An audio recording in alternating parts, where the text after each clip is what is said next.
Rise of Iron has everything you'd expect from a new Destiny expansion. We got a whole new suite of brand new weapons. We have multiplayer with 3 new maps, got a new mode called Supremacy, got private matchmaking. We needed a raid. I don't think we could have shipped Rise of Iron without a brand new raid.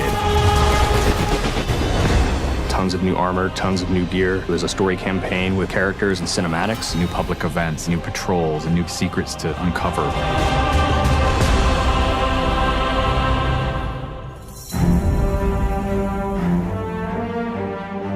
Rise of Iron is about looking at this story that's existed in the Destiny universe, this character, Lord Saladin. I am the lone sentry, and my watch is eternal. It's this journey to understand the past, what happened to these great heroes. The Iron Lords are gone, but our fight is far from over. And through that process, you're saving humanity, you're becoming an Iron Lord yourself, you're getting to wield a giant axe.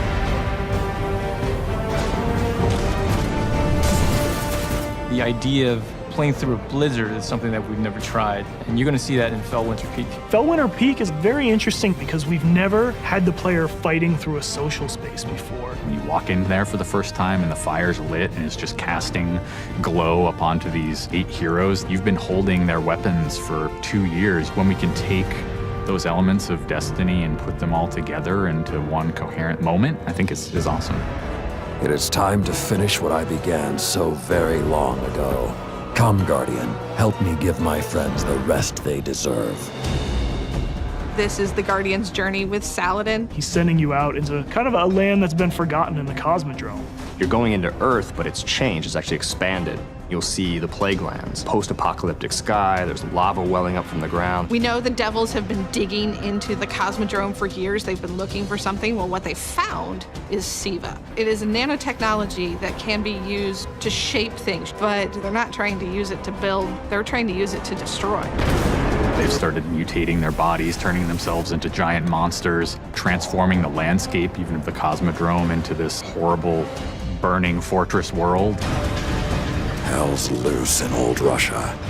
Every second we stand here, SIVA's influence spreads and the Devil Splicers grow more powerful. Keep fighting, Guardian.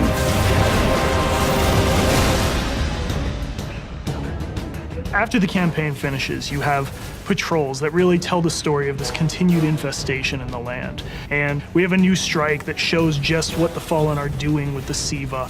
It's this spooky place called the Wretched Eye. There's this really neat boss encounter. A Fallen captain has plucked an eye out of an ogre, affixed it to his weapon, and he's using that to sort of tase you out of your rat hole while this blind ogre just walks around trying to crush you. We also have a few reprise strikes that we're bringing back for players.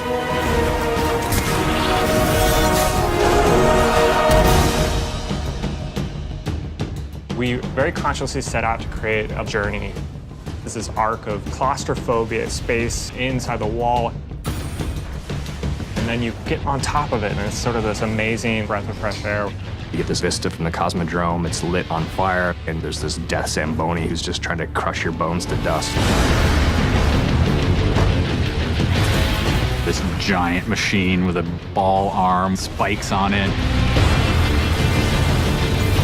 What does it mean in a raid when you got to run? I actually want that tension to exist. There's something really emotionally powerful about going in on a journey, reaching to the top of the mountain, and then crashing back down, confined once again. I think players had a lot of fun when they played Court of Oryx on the Dreadnought, and so we wanted to create a similar type of experience in the Plague Lands, give it this different theme. You ready for this? Almost Thunderdome, Mad Max kind of feel, where you jump into the ring and the walls get closed off and then it's just Fallen start pouring out. Here they come. And you get a giant flaming axe and you just start beating the crap out of guys.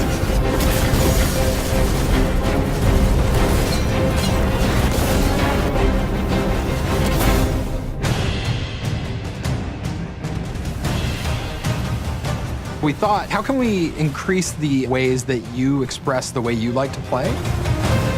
And what we came up with was putting different talents on the artifacts. The artifacts are these relics of the fallen Iron Lords. So you'll quest to earn one of those, and then your last step of that is taking that artifact to the statue of the fallen Iron Lord, fully empowering that for you to use as a player.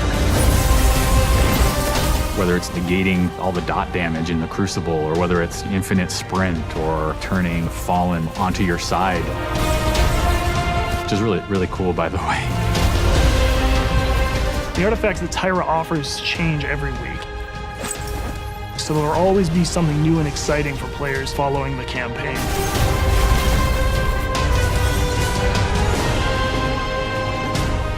When you put snow, everyone thinks of pelts and cloaks and hoods. Wouldn't be a knight's tale without a knight's armor. When you look at the Iron Lords and you look at the Raid set, you look at the Iron Banner set, or you look at Trials of Osiris, they're all new with a much wider palette that players can pull from.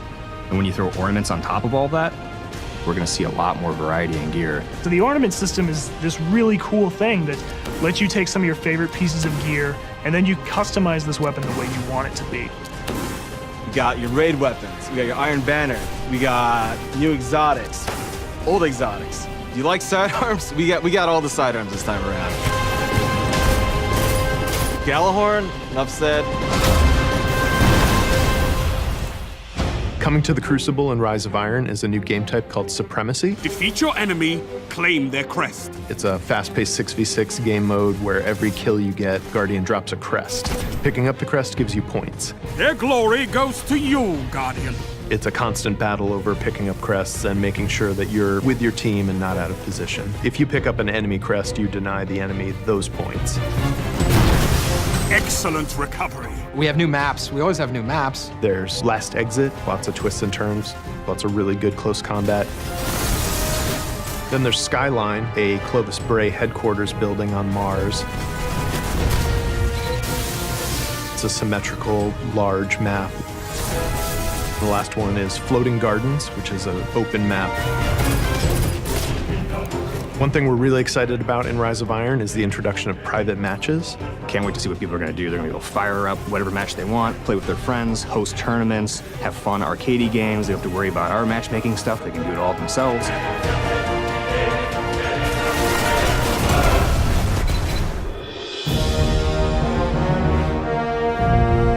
Sometimes when I play and I have headphones on and I'm in that world, I get little chills because it's not just the effects and the amazing graphics, it's the audio that helps reinforce the journey that you're going through.